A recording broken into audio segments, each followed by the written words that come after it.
Para saudara dan saudari yang Tuhan cintai, selamat pagi dan selamat bertemu lagi dalam renungan harian dari Paroki Santo Fransiskus Assisi Apeo, edisi hari Jumat tanggal 14 Juni 2024 dalam masa biasa yang ke-10. Mengawali hari yang baru ini, kita hendak mendengar dan merenungkan sabda Tuhan. Marilah sebelum kita mendengar dan merenungkan sabda Tuhan, kita berdoa. Dalam nama Bapa dan Putra dan Roh Kudus. Amin. Allah Bapa sumber kehidupan, semoga kami Kau curai Roh Kudus, agar kami mengimani Yesus yang telah mewartakan kedamaian-Mu, supaya kami masuki kehidupannya. Bersabdalah ya Tuhan, kami siap mendengarkan.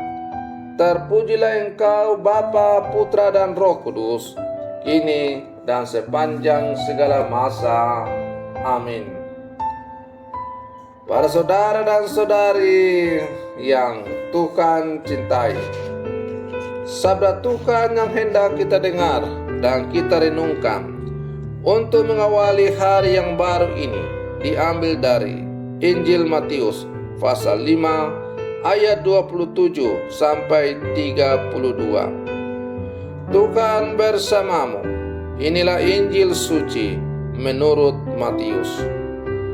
Dalam khotbah di bukit, Yesus berkata, "Kalian telah mendengar sabda, jangan berzina. Tetapi aku berkata kepadamu, barang siapa memandang seorang wanita dengan menginginkannya, dia sudah berbuat zina dalam hatinya. Maka jika matamu yang kanan menyesatkan dikau, cungkilah dan buanglah. Karena lebih baik bagimu satu anggota tubuh binasa daripada badanmu seutuhnya dicampakkan ke dalam neraka. Dan jika tangan kananmu menyesatkan dikau, penggallah dan buanglah. Karena lebih baik bagimu satu anggota tubuh binasa daripada dengan badanmu seutuhnya masuk neraka. Telah disabdakan juga, barang siapa menceraikan istrinya harus memberi surat cerai kepadanya. Tetapi aku berkata kepadamu, barang siapa menceraikan istrinya kecuali karena zina, ia membuat istrinya berzina. Dan barang siapa kawin dengan wanita yang diceraikan, dia pun berbuat zina." Demikianlah sabda Tuhan. Para saudara dan saudari yang Tuhan cintai, menjadi murid Yesus merupakan sebuah panggilan untuk hidup secara baik dan benar. Dan menjadi murid Yesus terjadi bukan karena kita yang memilih Dia, melainkan karena Dialah yang telah memilih kita. Bukan kamu yang memilih aku, tetapi akulah yang memilih kamu. Kebaikan dan kebenaran itu tidak sebatas pada apa yang tampak oleh mata, tetapi juga harus menyeluruh sampai pada relung terdalam hidup harian. Sabda Yesus yang kita renungkan pada hari ini menyiratkan sesuatu yang begitu tegas dan mendasar. Para saudara dan saudari yang Tuhan cintai, bagi Yesus dosa tidak hanya berhubungan dengan bahasa tubuh, melainkan juga tentang bahasa hati. Seseorang mungkin tidak berdosa dengan tubuhnya, tetapi bisa saja ia telah berdosa dengan hatinya.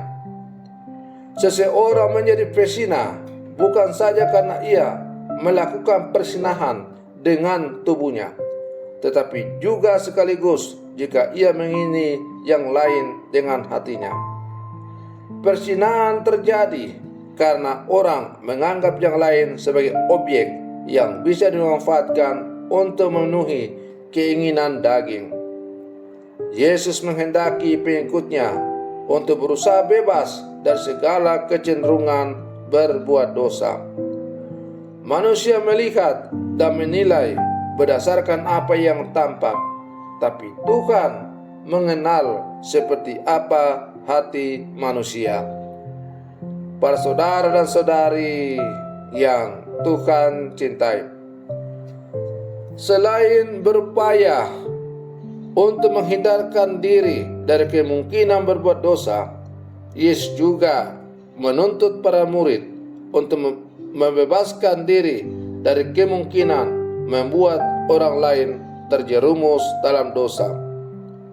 Hal ini kerap terjadi tanpa disadari. Keterbatasan dan kelemahan kita membuat orang lain ikut jatuh dalam dosa.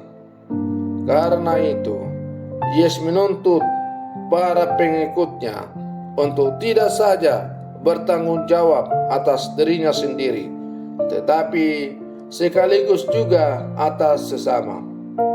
Ia harus berupaya untuk tidak jatuh ke dalam dosa dan sekaligus tidak menjatuhkan orang lain. Para saudara dan saudari yang Tuhan cintai, membersihkan hidup dan menyucikan hati adalah tugas yang harus kita lakukan sampai kita menutup mata. Kita memang harus terus-menerus membersihkan dan menyucikan hidup kita. Banyak kotor, maka harus berbuat banyak tobat dan banyak bersujud. Jangan keras hati dan keras kepala. Jangan terlalu merasa benar, bahkan jangan sampai merasa sudah bersih dan paling bersih.